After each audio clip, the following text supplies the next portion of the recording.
Before we proceed, here's a trigger warning. This video contains mentions of physical and sexual violence. Please proceed at your own discretion.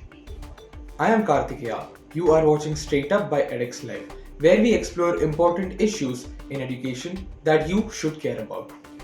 The students of the English and Foreign Language University in Hyderabad have been protesting the alleged physical and sexual assault of one of the students in the university on Wednesday, October 18th. In a condemnation statement, the students of EFLU stated that the victim, who was allegedly assaulted by two unknown men, was taken to the university health center after being found unconscious by fellow students.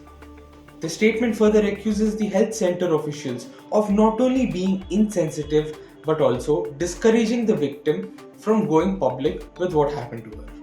According to the statement, this incident took place a day after the students protested peacefully in demand of the elections to the Sensitization, Prevention and Redressal of Sexual Harassment or SPARSH committee, which has been defunct since 2020.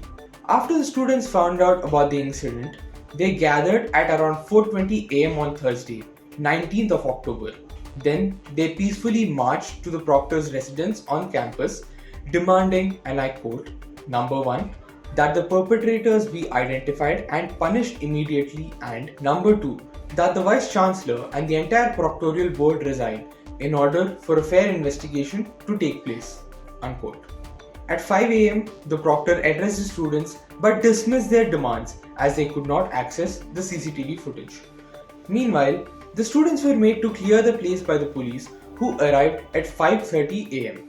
The students were later informed that the CCTV footage was not clearly visible due to a lack of street lamps while they were at a certain protest. The statement then alleges that at 1 am today, while the students were still protesting in the administrative block, the police intensified their attempt to intimidate the students and threatened them to make them disperse immediately. The police allegedly even tried to detain a male student by dragging him across the road. Amidst this chaos, the students allege, the Vice Chancellor and the proctor left the campus. A former student, on the condition of anonymity, says, and I quote, EFLU has a small campus with a 1:5 ratio of security guards is to students.